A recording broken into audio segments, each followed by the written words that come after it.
नमस्कार साथियों, मैं हूं वीरेंद्र कुमार। मैं आपका ITI यूट्यूब चैनल पर हार्दिक स्वागत करता हूं। आज हम एक नए विषय के साथ आपके सामने फिर से हाजिर हैं और जो आज का विषय है हमारा बहुत ही जो है इम्पोर्टेंट है, मुख्य विषय है। इस कोरोना महामारी के दौर में उससे हमें रूबरू होना बिल्कुल चाहिए भाई, उसके बारे में हमें जानकारी अवश्य होनी चाहिए और वो है हमारा काला फंगल, ब्लैक फंगल जिसको हम कहते हैं वो है। तो इसके बारे में जानकारी ले लेते हैं, काला फंगल क्या क्या होता है। तो इसका वैज्ञानिक जो नाम है म्यूकर माइकोसिस।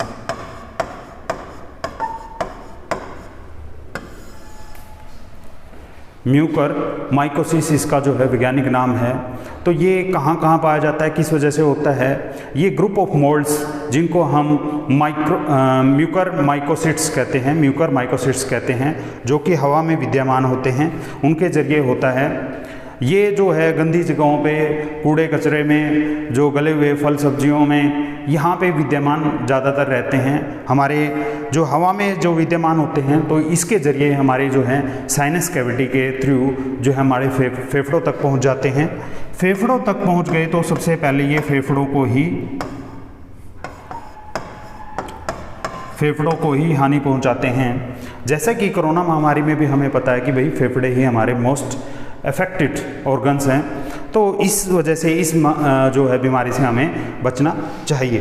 तो फेफड़ों के साथ जैसे कि मैं बात करूं, नाक से इंटर हुए, तो नाक से इंटर होने के साथ नाक का हमें पता है भाई मुंह के साथ और आंखों के साथ भी कनेक्शन होता है, और साथ ही साथ में जो है इसका जो कनेक्शन जो होता है हमारे दिमाग से होता है।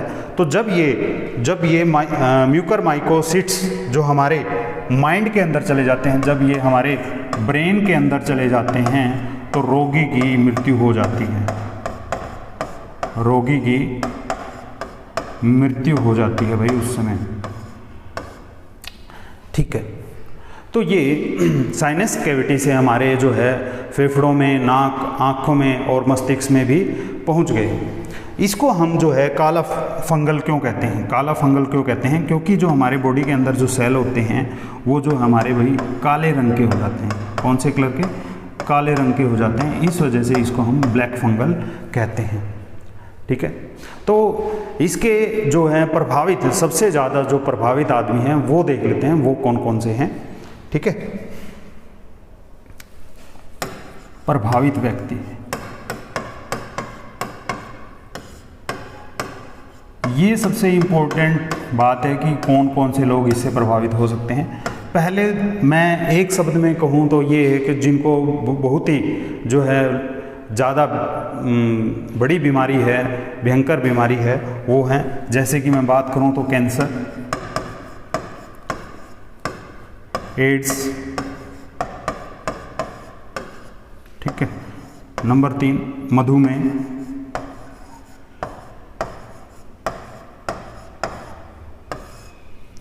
और नंबर 4 पे जिस बीमारी की हम बात ही कर रहे हैं, कोरोना, ठीक है। ये जो मुख्यतः जो है इन बीमारियों से ग्रसित जो आदमी हैं वो जो है इनसे अफेक्ट होने के ज़्यादा चांसेस हैं। तो यहाँ पे मैं बात करूँगा मधुमेह की और कोरोना की। हमें पता है जैसे ही मधुमेह होती है तो उसमें जो है हाई स्टेरॉइड्स दिए जाते हैं। कोरोना में भी हमें पता है कि भाई अगर रोगी को जो है कोरोना होने के 5 दिन के बाद हमें जो है स्टीरॉइड्स देने चाहिए। 5 दिन के बाद स्टीरॉइड्स, तो 5 दिन के बाद हमें जो है स्टेरॉइड्स देने पड़ते हैं जो कोरोना से ग्रसित जो व्यक्ति हैं उनको। लेकिन कुछ जो डॉक्टर हैं वो जो है भाई सही जो मात्रा में ये स्टेरॉइड्स नहीं देते हैं, जिनके कारण उनके ऊपर जो है बुरा इफेक्ट पड़ जाता है।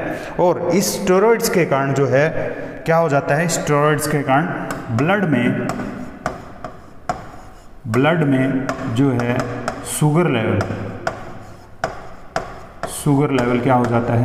इंक्रीज हो जाता है। अब जो रोगी जो पहले से ही मधुमेह का जो है उसको रोग है और उसके अंदर फिर ब्लड के अंदर शुगर लेवल बढ़ गया, तो वो जो है बहुत ही जल्दी इससे अफेक्ट हो जाएगा, बहुत ही ज़्यादा जल्दी इससे ग्रसित हो जाएगा। तो विशेषकर जो मधुमेह के रोगी हैं वो इसकी बिल्कुल जो है इससे बच के रहें। और जहाँ तक कि कोरोना की बात करते हैं हम, कोरोना में भी हमें पता है भाई जो स्टेरॉइड्स दिए जाते हैं, इस कारण जो है हमें कोरोना जो से ग्रसित व्यक्ति हैं ठीक होने के बाद भी, जब ठीक नहीं हुए हैं तब तो हमने ध्यान रखना ही रखना है, ठीक होने के बाद भी मोस्टली जो केसेज आ रहे हैं लगभग जो है कोरोना ग्रसित जो लोग ही इस बीमारी से जो है ग्रसित हो रहे हैं। तो इसे बचने के लिए हमें, जैसे कि हमें पता है कि एयर से हमारे अंदर जब सांस लेते हैं तो हमारी बॉडी के अंदर जो चला जाता है, फेफड़ों के अंदर चला जाता है, तो हमें जो है उचित जो है बढ़िया क्वालिटी का जो है एक मास्क ज़रूर पहनना चाहिए ताकि हम इन रोगों से जो है बच सकें। उसके बाद जैसे कि स्टेरॉइड्स मैंने बताया, भाई स्टेरॉइड्स जो होते हैं, स्टेरॉइड्स ये तो एक तरह से आग में घी डालने वाली बात होगी, आग में घी डालना, क्योंकि भाई स्टेरॉइड्स दिए जाते हैं, ब्लड में जो है शुगर लेवल इंक्रीज हो जाता है, तो पहले से ही जो है रोगियों को जो है रोग प्रतिरोधकता जो क्षमता होती है वो कम हो जाती है और इनसे देने से और भी कम हो जाती है। तो ये उस कारण जो है आग में घी डालने वाली बात होगी इन रोगियों के लिए। अब हम ये देख लेते हैं कि वो कौन कौन से लक्षण हैं जिन्हें देखते ही हम ये कह सकते हैं कि भाई इनको जो है ये ब्लैक फंगल जो है बीमारी होगी। तो पहला जो है नाक से ही बात करते हैं, नाक के जरिए जो है हमारे शरीर के अंदर प्रवेश करता है। तो नाक के आसपास, नाक के पास क्या हो जाते हैं भाई, काले रंग के धब्बे हो जाते हैं, काले रंग के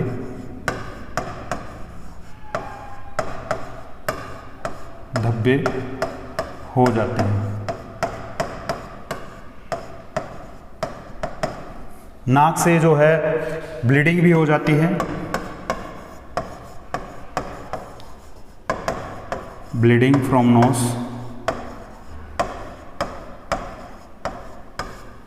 ठीक है। नाक के अंदर पपड़ी जम जाती है,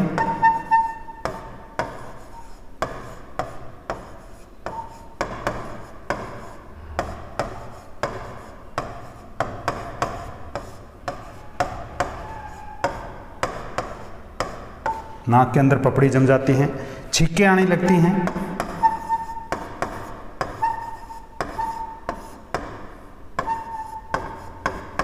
छींकें आती हैं और अधिक देर होने के बाद में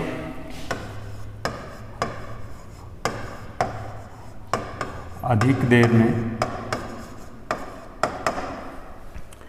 देर में क्या होता है, रोगी को ऐसे लगता है जैसे उसकी आंखें जो है बाहर गिरने वाली हो। क्या है, आंखें बाहर गिरने वाली लगती हैं।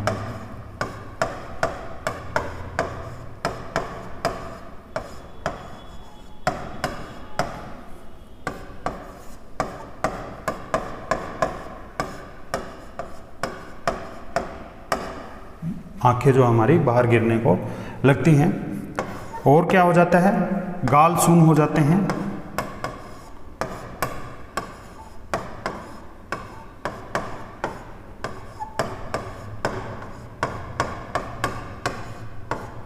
गाल जो है बिल्कुल सुन्न हो जाते हैं, उन पे जो है काले रंग के जो है धब्बे पड़ जाते हैं और रोगी को धुंधला दिखाई लगने लगता है,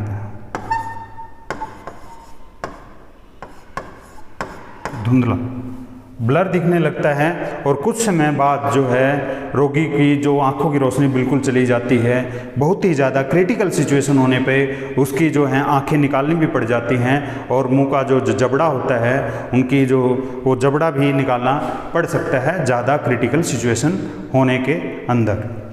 उसके बाद हम ये देख लेते हैं कि भाई इससे बचाव के क्या तरीके हैं। तो बचाव के तरीके तो यही है भाई, जो है सुरक्षा ही बचाव है हमारे, कि जो हमने जो गवर्नमेंट ने जो हमारे को हिदायतें दी हुई हैं उनका हमने पालन करना चाहिए।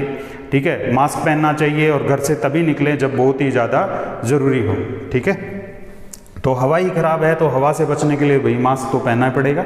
ठीक है, और इनके जो है जो इनका साइज़ जो होता है म्यूकरमाइकोसिस का जो साइज़ बड़ा होता है, दूरबीन से भी जो है हम जो है इजीली इनको देख सकते हैं। तो इस वजह से मास्क ज़रूर पहनना चाहिए। तो बचाव क्या है, बचाव तो बता ही दिया है। ठीक है, तो उसके लिए इंजेक्शन लगते हैं। एक तो हमारे जो होते हैं एम्फोटेरिसिन